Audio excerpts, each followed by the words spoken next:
Hello viewers, welcome to E test academy and E test YouTube channel. Viewers, आज की इस video में आपके साथ वार्डर जेल पुलिस का पेपर डिस्कस किया जाएगा।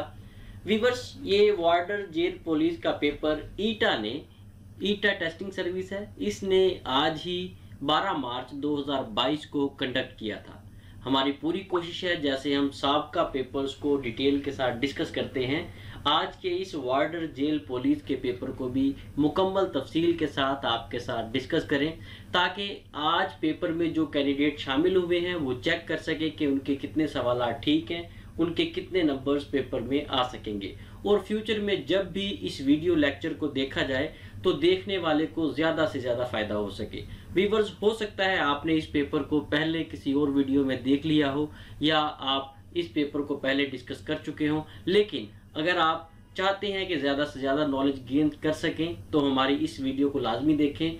2-3-4 मिनट की वीडियो देखने के बाद आपको अंदाज़ा हो जाएगा कि ई टेस्ट की इस वीडियो को मुकम्मल देखना चाहिए। चलते हैं और पेपर को स्टार्ट करते हैं। सवाल नंबर 1, गाय, बकरी, बत्तख और भेड़ में से कौन सी चीज़ मुख्तलिफ है?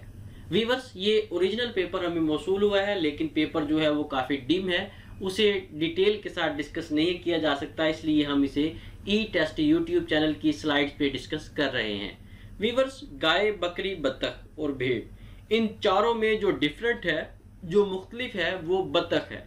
क्योंकि बकरी, गाय और भेड़, इन तीनों की 4 टांगे होती हैं, जबकि बत्तख की 4 टांगे नहीं होती। इसके अलावा अगर एक और पॉइंट है, बकरी, गाय और भेड़ जो है ये बच्चे देती हैं, जबकि बत्तख अंडा देती है। व्यूअर्स, आज का जो पेपर था वार्डर का, जेल पुलिस केपीके का, उसमें सिर्फ इतना एमसीक्यूज आया था। आप जानते हैं ये जो शॉर्ट डिटेल आपको प्रोवाइड की जा रही है और तमाम सवालात के साथ ऐसे ही प्रोवाइड की जाएगी, ये आपकी मालूमात में इजाफा के लिए है। और ई टेस्ट यूट्यूब चैनल पर तमाम पेपर्स को इसी तरह डिटेल के साथ डिस्कस किया जाता है। सवाल नंबर 2, अगर एक गाड़ी 1 घंटा में 90 किलोमीटर की रफ्तार से सफ़र करती है तो 6 मिनट में कितना फासला तय करेगी? व्यूअर्स, अगर एक गाड़ी 90 किलोमीटर की रफ्तार से सफ़र कर रही है तो वो 6 मिनट में 9 किलोमीटर का फासला तय करेगी। ये 9 किलोमीटर का फासला कैसे तय करेगी, आपको कैसे पता चलेगा? मुख्तसर तफसील में, शॉर्ट डिटेल में इसका सोल्यूशन दिया गया है, इसे देख लें। ये 9 किलोमीटर इसका करेक्ट आंसर आएगा। क्वेश्चन नंबर 3, अगर आपको सड़क पर 10,000 रुपये का नोट मिले तो आप इसका क्या करोगे? अगर आपको सड़क पर 10,000 रुपये का नोट मिले तो आप इसके मालिक को तलाश करें और इसे लौटा दें। यही इखलाकी तौर पर आपका फ़र्ज़ बनता है। अगर आप उस 1000 के या 10,000 के 5,000 के नोट को किसी फलाही अदारे को देंगे तो ये कैसे मुमकिन है कि आप मालिक की इजाज़त के बगैर उसकी रकम किसी फलाही अदारे को दे दें? या ये कैसे मुमकिन है, ये कैसे आपको सवाब देगा कि आप उससे दीनी ज़रूरियात की चीज़ें खरीद लें? ऐसा बिल्कुल भी नहीं है। यहाँ पर ऑप्शन ए जो है वो ठीक है। आप कोशिश करें कि उसके मालिक को तलाश करें और वो रकम उसे लौटा दें। Option A is correct answer. सवाल नंबर 4, वो कौन सा जानवर है जिसके सींग हर साल झड़ जाने के बाद दोबारा आते हैं? व्यूअर्स, यहाँ पर हमने 12 सिंगा को टिक किया है, लेकिन इस क्वेश्चन का आंसर कंफर्म नहीं है। हमने इस क्वेश्चन को कमोबेश आधा घंटा गूगल पे सर्च किया है, विकिपीडिया 12 सिंगा के बारे में पूरी रिसर्च पढ़ी है, लेकिन ये क्वेश्चन जो है हमें जो है डाउटफुल है। मजीद कमेंट्स में अपना आंसर, अपनी सजेशन ज़रूर दीजिएगा। क्वेश्चन नंबर 5, सवाल नंबर 5, अगर 3 किताबों की कीमत 21 रुपये है तो 9 किताबों की कीमत कितनी होगी? अगर 3 किताबों की कीमत 21 रुपये है तो 9 किताबों की कीमत जाहिर सी बात है 27 रुपये होगी। ये शॉर्ट डिटेल में इसका सोल्यूशन दिया गया है, इसे देख लें। 27 यहाँ पर करेक्ट आंसर है। व्यूअर्स, मजीद आगे जाने से पहले आपसे रिक्वेस्ट है कि वीडियो को लाइक जरूर कर दें। अगर आप हमारे चैनल ई टेस्ट पर पहली बार आए हैं तो चैनल को सब्सक्राइब कर लें और साथ बेल आइकन को जरूर प्रेस करें, ताकि फ्यूचर में आपको लेटेस्ट सॉल्व पेपर्स की अपडेट्स टाइमली मिल सकें। ई टेस्ट यूट्यूब चैनल पर तमाम पेपर्स को, चाहे वो पास्ट पेपर्स हो चाहे वो करंट पेपर्स हो, इसी तरह डिटेल के साथ डिस्कस किया जाता है। व्यूअर्स, इसके अलावा अगर आप इन तमाम सवालात को जो हम डिस्कस कर चुके हैं और मजीद वीडियो में हम डिस्कस करेंगे। ये तमाम सवालात आप रीड आउट करना चाहते हैं तो आप हमारी ई टेस्ट वेबसाइट विजिट कर सकते हैं। ये तमाम सवालात आपको हमारी ई टेस्ट वेबसाइट पे मिलेंगे। ई टेस्ट वेबसाइट पाकिस्तान की वाहिद वेबसाइट है जिस पर आपको जितना भी डाटा मिलेगा वो सिर्फ पेपर्स ही होंगे, चाहे वो पास पेपर्स हो चाहे वो करंट पेपर्स हो। इसलिए हमारी ई टेस्ट वेबसाइट को एक बार कम अज कम जरूर विजिट करें। इंशाल्लाह ताला एक बार आप विजिट करेंगे तो उसके बाद बार बार खुद भी विजिट करेंगे और दूसरे लोगों को भी ई टेस्ट वेबसाइट विजिट करने का मशवरा देंगे। सवाल नंबर 6, पाकिस्तान में वोटर के लिए उम्र की हद क्या मुकर्रर की गई है? पाकिस्तान में वोटर के लिए उम्र की हद 18 साल है। 18 साल की उम्र के लोग वोट कास्ट कर सकते हैं बशर्ते कि उनका आईडी कार्ड, शनाख्ती कार्ड बना हो। वीवर्स, पाकिस्तान में जो वोट कास्ट किया जाता था उसके लिए उम्र की हद 21 साल थी, जिसे जनरल परवेज मुशर्रफ ने 29 अप्रैल 2002 को कम करके 18 साल कर दिया। पहले माजी में 21 साल के लोग जो होते थे वो वोट कास्ट करते थे, लेकिन अब 18 साल की उम्र के लोग जिनका शनाख्ती कार्ड मौजूद है वो भी वोट कास्ट कर सकते हैं। इसके अलावा दुनिया में कुछ ममालिक ऐसे भी हैं जहां पर 16 साल की उम्र के लोग भी वोट कास्ट कर सकते हैं। क्वेश्चन नंबर 7, सवाल नंबर 7, ऑपरेशन राह रास्त किस इलाके में शुरू किया गया? ऑपरेशन राह रास्त जो है ये सवात में शुरू किया गया। ऑपरेशन राह रास्त को सवात की दूसरी जंग, सेकेंड बैटल ऑफ सवात या सवात ऑपरेशन के नाम से भी जाना जाता है। ऑपरेशन राह रास्त 16 मई 2009 को शुरू किया गया और 15 जुलाई 2009 तक ये ऑपरेशन जारी रहा। ये ऑपरेशन तहरीके तालिबान पाकिस्तान के खिलाफ किया गया था, जिसमें अल्हम्दुलिल्लाह पाकिस्तान आर्मी को कामयाबी नसीब हुई। क्वेश्चन नंबर 8, मरी में एक हफ्ता में 4 दिनों की बारिश की मिकदार कितनी रिकॉर्ड की गई? यहाँ पर ऑप्शन सी 3.35 मिलीमीटर सही जवाब है। सवाल नंबर 9, वो कौन सा फल है जो कच्चा हो तो मीठा होता है और पक्का हो तो कड़वा हो जाता है? पाइनएप्पल जब कच्चा होता है तो ये मीठा होता है, जब ये पक जाता है तो ये कड़वा होना शुरू हो जाता है।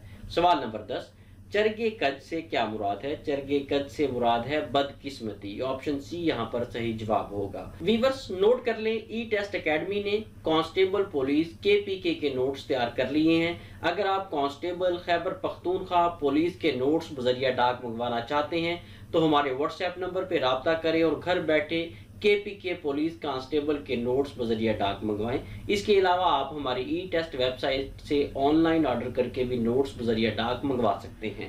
सवाल नंबर 11, समंदर के दरमियान क्या आता है? वीवर्स, ये इंतहाई कंफ्यूजिंग क्वेश्चन है।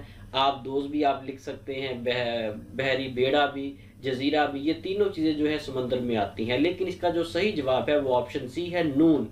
किस तरह से? शॉर्ट डिटेल में देखें, सीन मीम 2 हरफ दाई साइड पे हैं, 2 हरफ बाई साइड पे हैं, दरमियान में नून है। यहाँ पर समंदर के दरमियान जो है वो नून आता है। सवाल नंबर 12, हरफ आना का क्या मतलब है? हरफ आना का मतलब है इल्जाम आना। सवाल नंबर 13, अगर एक बस में 32 मुसाफिर सफर कर सकते हैं तो बताएं 192 मुसाफिर कितनी बसों में सफर करेंगे? अगर एक बस में 32 मुसाफिर सफर करते हैं तो जाहिर सी बात है 192 मुसाफिर जो हैं ये 6 बसों में सफर करेंगे। शॉर्ट डिटेल में देखिए, इसका सोल्यूशन दिया गया है। इस किस्म के सवालात जो हैं उनकी प्रैक्टिस जरूर किया करें, चाहे वीडियो को रोक दें, वीडियो को पॉज कर दें, इस क्वेश्चन की, इस स्टेटमेंट की प्रैक्टिस करें, उसके बाद आगे जाएं, ताकि फ्यूचर में अगर ये क्वेश्चन या इस किस्म का कोई और क्वेश्चन आपसे पूछा जाए तो आपको उसे सॉल्व करना आता हो। सवाल नंबर 14, राह रास्त का लफ्जी मतलब है सीधा रास्ता। सवाल नंबर 15, जैसा देश वैसा भेस कवायद की रूह से क्या है? जैसा देश वैसा भेस ये कवायद की रूह से ज़रबुल मिसल है। इसका मतलब है इंसान जहां भी रहे वहां के तरीकाकार, वज़ा कता चलन के इख्तियार करे, यानी कि जिस माहौल में भी इंसान रहे उसे चाहिए कि उस माहौल में ढल जाए। वीवर्स, मजीद आगे जाने से पहले नोट कर लें, ई टेस्ट प्लेटफॉर्म ने ई टेस्ट मोबाइल ऐप लॉन्च कर दी है। आप गूगल प्ले स्टोर से हमारी ई टेस्ट मोबाइल ऐप डाउनलोड कर सकते हैं। जैसे ही आप ई टेस्ट मोबाइल ऐप को डाउनलोड करें, हमारी इस ऐप को 5 स्टार रेटिंग जरूर दें। सवाल नंबर 16, वमा अरसलनाका इल्ला रहमतल लिल आलमीन का तर्जुमा क्या है? वीवर्स ये कुरान मजीद की सूरा अल अंबिया की आयत नंबर 107 है। इसका तर्जुमा है, हमने आपको नबी सल्लल्लाहु अलैहि वसल्लम को मुखातिब किया गया है, हमने आपको तमाम जहानों के लिए रहमत बनाकर भेजा। सवाल नंबर 17, डैश लगाने से मुराद ये है कि किसी शख्स का ऐसा ऐप जो उसमें मौजूद ना हो। सवाल नंबर 18, कैप टाउन डैश मुल्क की बंदरगाह है। वीवर्स कैप टाउन जो है ये जनूबी अफ्रीका की बंदरगाह है। कैप टाउन ये देखा जाए तो जनूबी अफ्रीका का कैपिटल भी है। ये मुख्तलिफ ममालिक के कैपिटल्स जो हैं उन्हें याद कर लें, क्योंकि कई पेपर्स में कैपिटल्स भी पूछे गए हैं। अगर आप जो फेमस कैपिटल्स हैं जो पास पेपर्स में बार बार रिपीट हो रहे हैं उन्हें आने वाले पेपर्स के लिए तैयार करना चाहते हैं तो आपके स्क्रीन पर यहाँ पर इस बॉक्स के अंदर एक आई बटन शो हो रहा है। इस आई बटन में एक वीडियो है जिसमें वो तमाम कैपिटल्स और करेंसीज रिपीट की गई हैं जो पास पेपर्स में बार बार दोहराई गई हैं। इस आई बटन वाली वीडियो को लाजमी देखिएगा।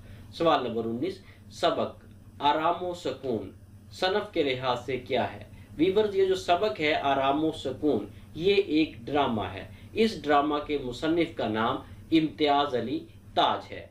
सवाल नंबर 20, अगर आपका मातहत वक़्त पर काम ना करे तो आप क्या करेंगे। अगर आपका मातहत वक़्त पर काम नहीं करता, आपका जूनियर वक़्त पर काम नहीं करता तो आप उसे अजाफी टाइम देंगे। सवाल नंबर 21, मुअल्लिम, प्रिंसिपल, तालिब इल्म और प्रोफेसर में क्या मुख्तलिफ है। वीवर्स इन तीनों चारों में ऑप्शन सी तालिब इल्म जो है ये डिफरेंट है, क्योंकि प्रोफेसर, मुअल्लिम और प्रिंसिपल इनका शुमार पढ़ाने वालों में, टीचर्स में होता है, जबकि तालिब इल्म जो है इसका शुमार पढ़ने वालों में होता है। इसलिए तालिब इल्म जो है बाकी तीनों से डिफरेंट है। सवाल नंबर 22, खैबर पख्तूनख्वा में अंग्रेज हुकूमत के खिलाफ डैश की तहरीक अप्रैल 1930 में शुरू हुई। वीवर्स खैबर पख्तूनख्वा में सिविल नाफरमानी, सिविल डिसओबीडियंस की जो तहरीक थी ये 23 अप्रैल 1930 को शुरू की गई। सवाल नंबर 23, डैश में तालिबान और अमेरिका के दरमियान अफगानिस्तान में जंग हुई। 2001 में तालिबान और अमेरिका के दरमियान अफगानिस्तान में जंग हुई। वीवर्स ये जो जंग थी ये तालिबान और अमेरिका के दरमियान अफगानिस्तान में अक्टूबर 2001 में शुरू हुई। सवाल नंबर 24, पाकिस्तान की सबसे पुरानी यूनिवर्सिटी कौन सी है। पाकिस्तान की सबसे पुरानी यूनिवर्सिटी इन चारों यूनिवर्सिटीज में से पंजाब यूनिवर्सिटी है। वीवर्स अगर आपसे ओवरऑल पूछा जाए कि पाकिस्तान की सबसे पुरानी यूनिवर्सिटी कौन सी है और ऑप्शंस में किंग एडवर्ड यूनिवर्सिटी भी हो तो आपने किंग एडवर्ड यूनिवर्सिटी को टिक करना है। यहाँ पर किंग एडवर्ड ऑप्शंस में नहीं है इसलिए हमने पंजाब यूनिवर्सिटी को टिक किया है। पंजाब यूनिवर्सिटी की बुनियाद 14 दिसंबर 1882 को रखी गई, जबकि किंग एडवर्ड मेडिकल यूनिवर्सिटी को 1860 में कायम किया गया। सवाल नंबर 25, शहद की मक्खी की कितनी आंखें होती हैं। वीवर्स शहद की मक्खी की अगर आप कुल आंखें देखें तो वो 5 होती हैं, लेकिन जो मेन उसकी आंखें हैं वो 2 हैं। यहाँ पर हमने इसलिए 2 को टिक किया है और इसमें जो 2 आंखें हैं मक्खी की मेन आंखें, उन्हें कंपाउंड कहा जाता है, कंपाउंड आईज, जबकि जो 3 हैं वो कंपाउंड आईज के ऊपर होती हैं, उन्हें ओसलस कहा जाता है। सवाल नंबर 26, सूबे का सबसे बड़ा सरकारी अफसर कौन होता है। सूबे का सबसे बड़ा सरकारी अफसर चीफ सेक्रेटरी होता है। ऑप्शन बी यहाँ पर सही जवाब है। सवाल नंबर 27, पाकिस्तान और भारत के दरमियान कारगिल की जंग कब हुई। पाकिस्तान और भारत के दरमियान कारगिल की जंग 1999 में हुई। कारगिल की जंग पाकिस्तान और भारत के दरमियान 3 मई 1999 को शुरू हुई और 26 जुलाई 1999 को खत्म हुई। सवाल नंबर 28, दर्ज झेल में से सबसे हल्की गैस कौन सी है। हाइड्रोजन जो है ये सबसे हल्की गैस है। अगर आप इसका एटॉमिक मास देखें तो 1.00784 U है और ऑक्सीजन का एटॉमिक मास 15.999 U है, जबकि नाइट्रोजन का एटॉमिक मास 14.0067 U है। इन तीनों चारों में जो सबसे हल्की तरीन गैस है वो हाइड्रोजन है। ये एटॉमिक मास आपकी इंफॉर्मेशन में इजाफा के लिए यहाँ पर शेयर किए गए हैं। सवाल नंबर 29, कौन सा मुगल बादशाह उर्दू का नामवर शायर था। बादशाह बहादुर शाह जफर ये मुगल बादशाह था जो कि एक शायर भी था, उर्दू में शायरी भी करता था। इसके अलावा नोट कर लें बहादुर शाह जफर जो है ये मुगलिया खानदान का आखिरी बादशाह भी था। सवाल नंबर 30, अरकान तशबी कितने हैं? अरकान तशबी जो है इनकी तादाद 5 है, जिसमें मुशबे, मुशबे बे, हरफ तशबी, वजह शुबा, गर्ज तशबी, ये 5 इसके अरकान हैं। सवाल नंबर 31, कुरान में माबूद के लिए कौन सा लफ्ज़ इस्तेमाल हुआ है? कुरान मजीद में माबूद के लिए इला का लफ्ज़ इस्तेमाल हुआ है। ये इला का लफ्ज़ आप कलमा में भी पढ़ते हैं, ला इलाहा इल्लल्लाह मुहम्मदुर रसूलुल्लाह। ये जो इला है ये वही वर्ड यहाँ पे डिस्कस किया गया है। सवाल नंबर 32, किस गजवा को गजवाए हवाजिन भी कहा जाता है? गजवाए हुनैन को गजवाए हवाजिन कहा जाता है। वीवर्स, ये जो 2 नाम हैं ये इस गजवा के इसलिए हैं क्योंकि ये जो जंग लड़ी गई, ये जो गजवा लड़ा गया, ये एक वादी है जिसका नाम है वादी हुनैन, वहाँ पे लड़ा गया, इसलिए इसका नाम गजवाए हुनैन है। और गजवाए हवाजिन इस गजवा का नाम, इस जंग का नाम इसलिए है क्योंकि ये जो जंग थी ये कबीला बनु हवाजन से लड़ी गई थी, इसलिए इसे गजवाए हवाजिन भी कहा जाता है। गजवाए हवाजिन और गजवाए हुनैन ये एक ही गजवा के 2 नाम हैं। और गजवाए हुनैन जो है ये 8 हिजरी को वादी हुनैन में लड़ी गई। इसका जो साल है ये भी याद रखें, बहुत से पेपर्स में रिपीट हुआ है। सवाल नंबर 33, दर्ज झेल में से हरफ नफी कौन सा है?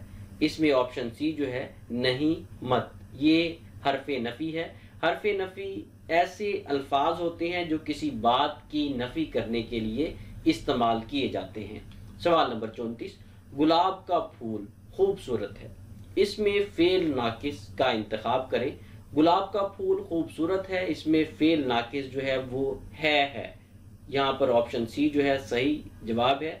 फेल नाकिस क्या होता है, इसकी डेफिनेशन नोट कर लें, याद कर लें, हो सकता है फ्यूचर में भी ये क्वेश्चन रिपीट हो। फेल नाकिस ऐसा फेल होता है जिसके ना होने से फिक्रा मुकम्मल नहीं होता, मसलन हैं, है, था वगैरह, ये एग्जाम्पल्स हैं फेल नाकिस की। सवाल नंबर 35, अफान ने दूध पिया, इस जुमला में फाइल का इंतखाब करें। फाइल जो होता है वो काम को करने वाला होता है, काम के करने वाले को फाइल या सब्जेक्ट कहा जाता है। यहाँ पर दूध पीने वाला अफान है, इसलिए अफान जो है वो फाइल होगा। Option B is correct answer. सवाल नंबर 36, 10 कापियां कौन सा मुरक्कब है? 10 कापियां ये मुरक्कब अददी है। मुरक्कब अददी मुरक्कब नाकिस की एक किस्म है। मुरक्कब अददी में अदद लफ्ज से पहले लिखा जाता है, पहले इस्तेमाल होता है। मिसाल के तौर पर 10 कापियां, 100 कप, 40 सिपाही वगैरह। सवाल नंबर 37, साहिब इस्तिताअत पर हज और उम्रा कितनी बार फर्ज है? साहिब इस्तिताअत पर हज और उम्रा 1 बार फर्ज है। सवाल नंबर 38, इस्लामी निज़ाम हयात का बुनियादी नुक्ता तौहीद है। सवाल नंबर 39, ज़बूर किस पैगंबर पर नाजिल हुई? ज़बूर दाऊद अलैहिस्सलाम पर नाजिल हुई। वीवर्स, ये एक ऐसा एमसीक्यूज है, ऐसा क्वेश्चन है जो बहुत से पेपर्स में रिपीट हुआ है। मुख्तलिफ तरीकों से इस क्वेश्चन को दोहराया गया है। मैं आपको उन तमाम पॉइंट्स को बताने लगा हूँ, गौर से सुने ताकि फ्यूचर में आने वाले पेपर्स की आपकी बेहतरीन तैयारी हो सके। इल्हामी किताबों की तादाद 4 है, जिसमें पहली इल्हामी किताब तौरात मूसा अलैहिस्सलाम पर नाजिल हुई। दूसरी इल्हामी किताब ज़बूर दाऊद अलैहिस्सलाम पर नाजिल हुई। तीसरी इल्हामी किताब इंजील ईसा अलैहिस्सलाम पर नाजिल हुई। और चौथी और आखिरी इल्हामी किताब आखिरी नबी मोहम्मद सल्लल्लाहु अलैहि वसल्लम पर नाजिल हुई। ये चारों इल्हामी किताबों की तरतीब और किस किस नबी पैगंबर पर ये नाजिल हुई हैं ये आप याद रखें। बहुत से पेपर्स में इन ही क्वेश्चंस को, इन ही इंफॉर्मेशन को बार बार रिपीट किया गया है। सवाल नंबर 40, हसद से जल जाती हैं, हसद से नेकियां जल जाती हैं। वीवर्स, ये जो फिक्रा है, ये जो सेंटेंस है, ये हदीस से लिया गया है। सुनन अबू दाऊद की हदीस है जिसमें से ये फिक्रा लिया गया है। मुकम्मल हदीस जो है वो आपके सामने लिखी हुई है। हसद से बचो क्योंकि हसद नेकियों को खा जाता है जैसे आग खुश्क लकड़ियों को खा जाता है। ये मुकम्मल हदीस है। चेक करना चाहें तो आप सुनन अबू दाऊद में इसे चेक कर सकते हैं। सवाल नंबर 41, अल्लाह ताला ने मदद हासिल करने का हुक्म दिया है। अल्लाह ने सब्र और नमाज से मदद हासिल करने का हुक्म दिया है। ए ईमान वालो, सब्र और नमाज से मदद लिया करो, बेशक अल्लाह सब्र करने वालों के साथ है। ये सूरा अल बकरा की आयत नंबर 153 है। सवाल नंबर 42, कौन सा गुनाह सबसे बड़ा जुल्म है? शिर्क जो है ये सबसे बड़ा जुल्म है। ये शिर्क को कुरान मजीद में सबसे बड़ा जुल्म करार दिया गया है। कुरान मजीद में सूरा लुकमान आप पढ़ेंगे तो इसकी आयत नंबर 13 में इसका जिक्र है। और जब लुकमान ने अपने बेटे को नसीहत करते हुए कहा कि बेटा, अल्लाह के साथ किसी को शरीक ना ठहराना, बेशक शिर्क करना सबसे बड़ा जुल्म है। वीवर्स, ये क्वेश्चन बहुत से पेपर्स में रिपीट हुआ है और इसके साथ साथ बहुत से पेपर्स में शिर्क की इकसाम पूछी गई हैं। शिर्क की 3 इकसाम है, जिसमें शिर्क बिज़ात, शिर्क बिल सफ़ात और शिर्क बिल अबादात शामिल हैं। सवाल नंबर 43, ज़कात के निसाब के लिए कितनी चांदी जरूरी है? ज़कात के निसाब के लिए 52.5 तोला चांदी जरूरी है। इसके अलावा बहुत से पेपर्स में सोने का पूछा गया है। सोना जो है गोल्ड, उसके लिए 7.5 तोला सोना होना ज़रूरी है। और बकरियों के लिए 40 बकरियां हैं। अगर किसी के पास 40 बकरियां हैं तो उस पर ज़कात जो है वो वाजिब होगी, उसे ज़कात अदा करना पड़ेगी।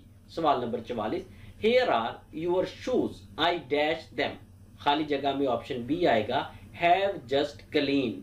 ये रहे आपके जूते, मैंने इन्हें अभी साफ किया है। सवाल number 45, at a dash date he was placed in charge of the whole district. बाद की तारीख में इन्हें पूरे जिले का इंचार्ज बना दिया गया। यहाँ पर खाली जगह में लेटर आएगा, ऑप्शन सी यहाँ पर करेक्ट आंसर है। क्वेश्चन नंबर 46, द जज turned dash his request for bail. जज ने इनकी जमानत की दरखास्त मुस्तरद कर दी। खाली जगह में डाउन आएगा, टर्न डाउन। ऑप्शन ए यहाँ पर करेक्ट आंसर है। Question number 47, choose the correct sentence. सही सेंटेंस इसमें ऑप्शन सी है, he has never seen a tiger. उसने कभी शेर नहीं देखा। सवाल number 48, ancient India was largely indebted dash Iranian idea and practices. खाली जगह में 2 आएगा, कदीम हिंदुस्तान बड़ी हद तक ईरानी सोच और तर्ज अमल का मरहूने मिन्नत था। क्वेश्चन नंबर 49, एक्टिवाइज है, इसे पैसिवाइज में आपने तब्दील करना है। Put aside the material that can help you in the exam. इस मवाद को एक तरफ रखें जो इम्तिहान में आपकी मदद कर सके। इसे जब आप पैसिवाइज में कन्वर्ट करेंगे तो ऑप्शन बी यहाँ पर सही जवाब होगा। Let the material that can help you in the exam B put aside. इम्तिहान में आपकी मदद करने वाले मवाद को एक तरफ रख दें। सवाल number 50, choose the correct sentence. सही सेंटेंस इसमें ऑप्शन डी है, he is holding a hockey stick. उसने हॉकी स्टिक पकड़ी हुई है। वीवर्स, इसके साथ ही हमें इजाजत दें। जितना भी पेपर हमें मौसूल हुआ था उस कंप्लीट पेपर को हमने आपके साथ डिस्कस किया है। फ्यूचर में आपके पास कोई भी ओरिजिनल पेपर हो, चाहे वो ईटा का है, चाहे वो पीटीएस का है, चाहे वो किसी भी टेस्टिंग सर्विस का है, वो ई टेस्ट एकेडमी के व्हाट्सएप नंबर पे ज़रूर सेंड करें। इंशाल्लाह ताला उस पेपर को हम इसी तरह डिटेल के साथ सॉल्व करेंगे और आपके साथ डिस्कस करेंगे। इंशाल्लाह नेक्स्ट वीडियो में लेटेस्ट सॉल्व पेपर के साथ दोबारा हाजिर होंगे। अल्लाह हाफिज।